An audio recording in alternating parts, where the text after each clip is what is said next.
Mimi siwezi kuongea miomo. Sio miomo, ni miweti. Miomo ni kwamba kijiji kizima au watu 5, 10 kwenye familia moja wamekufa kwa pamoja, hapo naweza kutamka miomo. Kwa hiyo mimi nasema miweti kwa sababu tuna msiba mmoja. Miweti. Nimesimama kwa niaba ya familia yangu. Mimi ni mmoja katika familia hii ambayo imempoteza ndugu yetu. Hivyo basi familia ikaona vema initume mimi kwa ajili ya kuja kusoma maisha ya marehemu.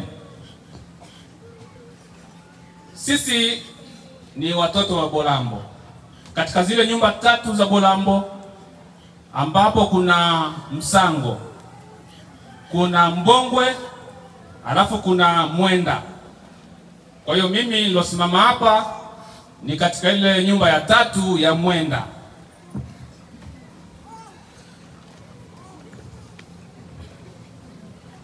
Katika nyumba hiyo ya Mwenda mimi ni Lomona ambaye alizaliwa na Mwenda. Katika watoto wa Lomona tena basi nikazaliwa mimi Bashimunenga. Watoto wa Lomona mimi ni mtoto ninaitwa Bashimunenga, lakini kwa jina lingine tunaitwa Bashikwa Chubwa. Miweti.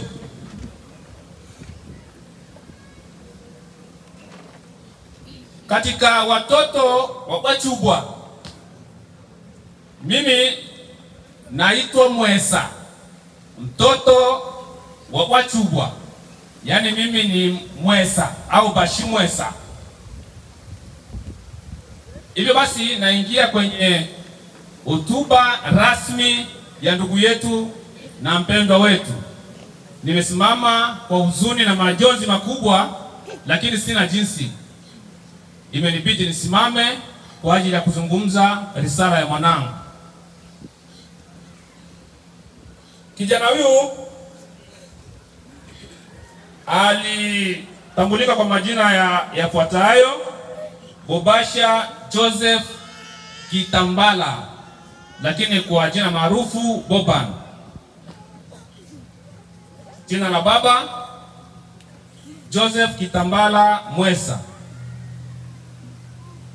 Jina la mama Rosa Kamulete. Huyu ni wa jamaa ya Bashinyendo ya Buchuma. Kule kwetu wanaitwa tena Bashiuma. Boban alizaliwa Pakazimia kule Kongo.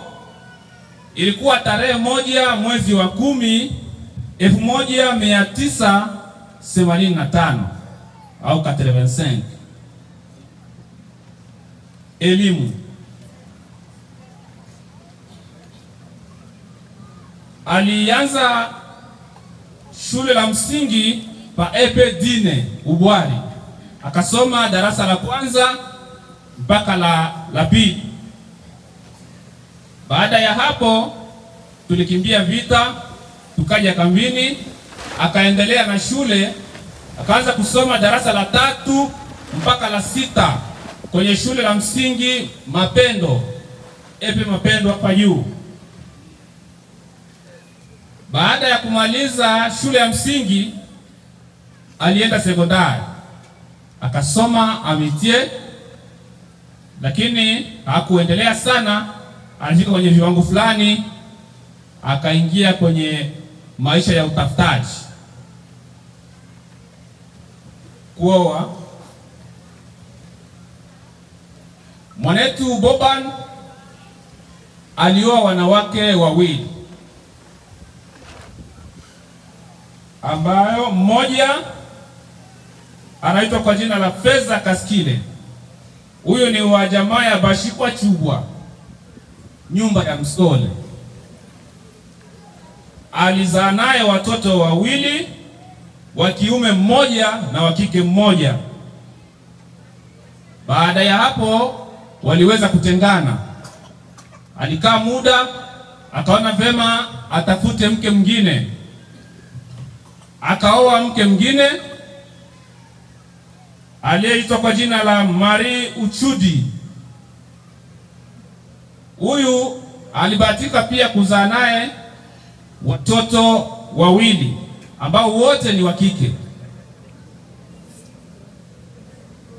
Hivyo basi Boban katika maisha yake kwenye upande wa kuzaa alizaa watoto 5. Naomba unielewe.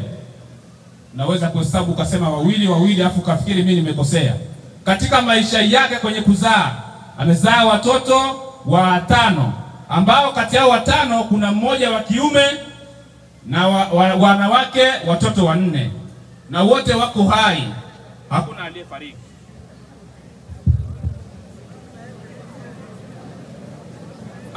Alizaa watoto 5 ambao mmoja ni wa kiume na 4 wa kike.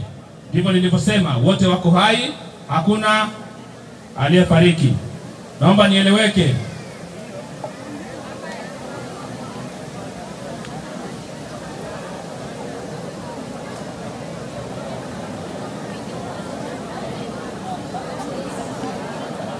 Kazi. Nilijua italeta changamoto hiyo, kazi.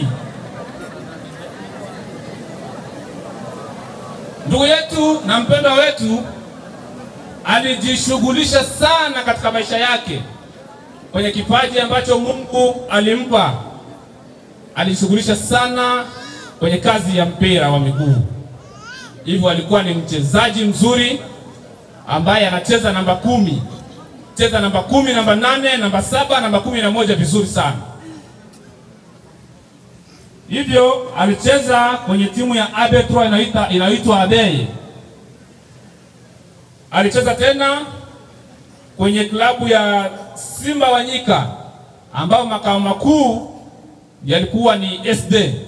Hichi kilikuwa ni kilabu. Baada ya hapo alicheza kwenye timu ya DE1. Lakini pia aliendelea kucheza katika timu za nje ya maeneo tunaoishi. Ina maana nje ya kanda. Kwa kuchukuliwa anaenda kucheza, anarudi. Na alishughulika pia na kazi ndogo ndogo kwa ajili ya kujiwezesha katika maisha yake ya kimwili pamoja na familia yake. Mauti.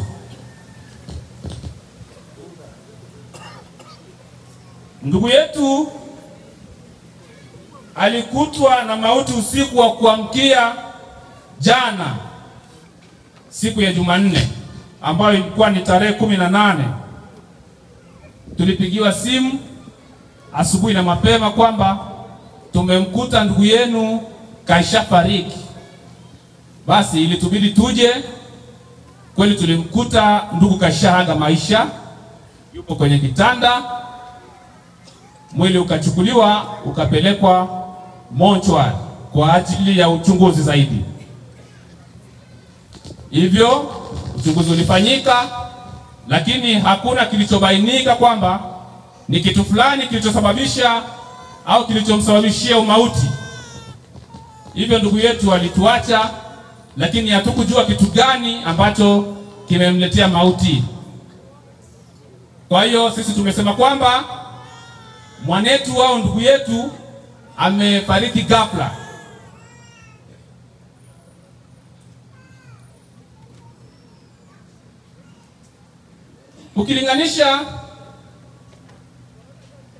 Ukilinganisha mwaka alozaliwa tarehe 1 mwezi wa 10 1985 na leo tunaposema tarehe 19 mwezi wa 11 2025, unakuta Boban kaishi miaka 40.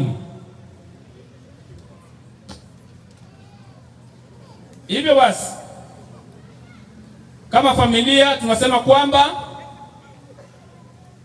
tutaenda kumsindikiza ndugu yetu katika nyumba yake ya milele, na tutapotoka huko sote tufikie mahali hapa, lakini kijiji kina nafasi yake. Tutasikiliza watakavyosema, baada atakavyosema kijiji kama kitaruhusu kurudi hapa, lakini sisi tumesema turudi hapa, lakini hatuna chochote kama familia. Hivyo turudi hapa, na baada ya kukaa tutakaa kwa muda mpaka hiyo saa 12 jioni. Baada ya saa 12 jioni kuelekea saa 1 wote tutatandua mikeka yetu na turubali. Tutahamisha msiba wetu na kuupeleka kwenye kijiji cha RD. Ni pale barabarani tu, tutakuwepo pale. Kwa hiyo ndugu, rafiki na wengine ambao hawako hapa, mtawaambia kwamba msiba umehamishwa kuanzia siku ya leo. Tutakuwa pale RD. Hivyo RD tutalala leo, tutakuwa kesho mpaka siku yake ya Jumapili. Tunawalikeni wote tukutane pale, ili angalau tupate yale maji yatakayopatikana wote kwa pamoja. Hivyo nisiwe na mengi sana, kwa sababu kuna wengine ambao watakuja kuzungumza baada yangu. Niseme kwa mdomo wa familia, tunawashukuru sana ndugu, jamaa na marafiki ambao mmetoka sehemu mbalimbali kwa ajili ya msiba huu. Kweli hatuna kile tunachoweza kuwalipeni, lakini Baba wa mbinguni anawaoneni mlivyoacha kazi zenu na shughuli zenu mbalimbali kwa ajili ya kuja kulia pamoja na sisi. Hivyo basi Mungu awabariki na awafungulie milango ya baraka katika familia zenu. Na mwisho kabisa niende kushukuru pia kanisa kwa wito ambao walikuwa nao. Wamesikia taarifa na moja kwa moja wakainuka. Hapa kuwa na swali wala nini. Walijua kwamba ni mtu ambao walikuwa wanashiriki naye, basi wakaja kutusaidia. Kwa hiyo Mungu awabariki sana katika huduma zenu, na Bwana atubariki wote. Amina.